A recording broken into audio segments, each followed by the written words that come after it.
University of Pennsylvania's Penn Medicine, May 30th, announced that in compliance with a January executive order issued by Donald Trump, it will remove access to puberty blockers, hormone therapy, and surgeries for individuals under the age of 19. Marking a significant change in policy and procedure and handing a small victory to Americans who believe in conservative values and the original intent of the founders who wrote the U.S. Constitution. It's a start, opening a window onto major lessons in American federalism.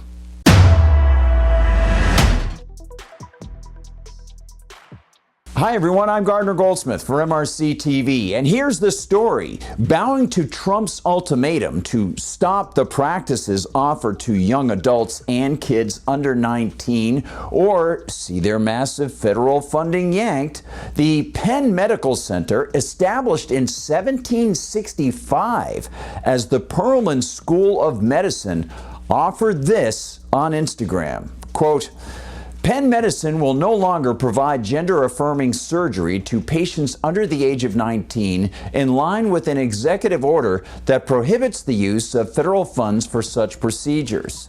The change, which will be implemented this week, follows a January executive order signed by 1968 Wharton graduate and President Donald Trump that promises to rigorously enforce all laws that prohibit or limit these destructive and life-altering procedures and remove access to puberty blockers, hormone therapy, and surgeries for individuals under the age of 19. Penn Medicine Chief Medical Officer and Senior Vice President Patrick Brennan wrote in a statement to the Daily Pennsylvanian that the change pertains specifically to gender-affirming surgical procedures. End quote. Well, given the disastrous and ghoulish record of doctors, clinicians, and drug sellers making boatloads of money, and by the way, a 2023 estimate of nationwide spending on such procedures, therapies, and so-called services came to nearly $800 million with an estimated growth rate of 11.4%. Well, given that and the correlation between these so-called therapies and horrific psychological troubles for the patients, and by the way, a 2024 study showed that people aged 18 to 60 who had undergone so-called gender-affirming surgery had a rate of attempted suicide that was 12.2 times higher than average. Well, many observers likely will applaud that at least their tax cash is not being handed to Penn to mutilate vulnerable people, typically known as kids. But since the state of Pennsylvania has statutes prohibiting parental abuse, and since the 14th Amendment of the U.S. Constitution requires states to provide equal protection under their laws, many more Americans might wonder why the Pennsylvania government has not prosecuted parents and doctors for engaging in this mutilation so that the state could conform with the 14th Amendment.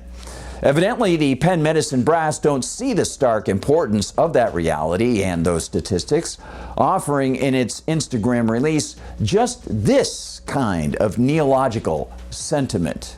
Penn said, quote, "This is a difficult decision that we know impacts patients and families who place their trust in our care teams," Brennan wrote.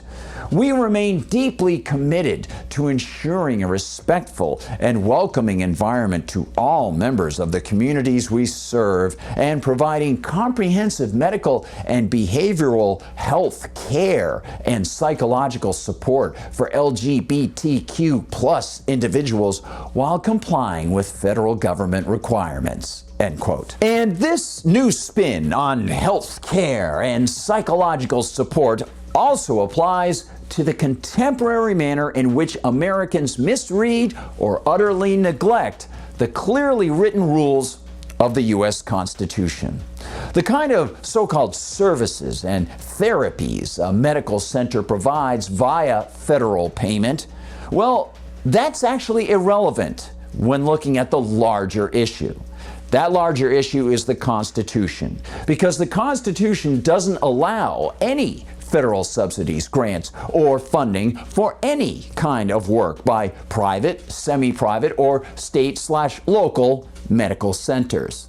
And as a result, Donald Trump not only has a duty to not send out the cash for these controversial activities, he also has a sworn duty to stop all federal funding for civilian medicine. This reality is easy to understand on both a constitutional level and an ethical one, since no one has a right to benefit through the expropriation of wealth or labor from someone else. But of course, for decades, politicians and special interests have worked to undermine reality, to instead promote this kind of unethical behavior as laudable and beneficent, as showing how much America cares. They've engaged in a long-term transition from natural law, the principle of the golden rule and the right to be left alone, to statute, diktat, and artificial so-called law, rooted in nothing more solid than the changeable winds of political advantage.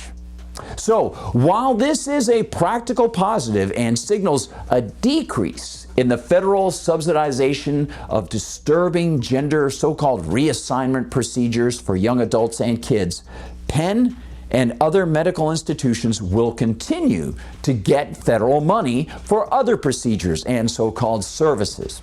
In other words, this isn't a complete victory. That victory comes in stages. When the federal government stops all spending on civilian medical care, when the medical institutions stop expecting it, and when more Americans recognize that they don't have a right to receive the fruits of someone else's labor, regardless of the reason, well, then we'll see even more victories. Thanks for watching, everyone. Please like and subscribe. Follow us on Rumble, where they don't censor MRC-TV. Of course, you can still find MRC-TV at YouTube, where they are censorious at times. Please visit MRCTV.org. That's MRCTV.org to find out what the whole team is doing. Check out the store, and please consider donating to the Media Research Center. Find us on Facebook, on Instagram, on TikTok, and of course on X. And if you want to find me, I'm on Gab as @GardnerGoldsmith, and on X you can find me as @GardGoldsmith. Thanks for watching, everyone. Please share the videos. For MRC TV, I'm Gardner Goldsmith.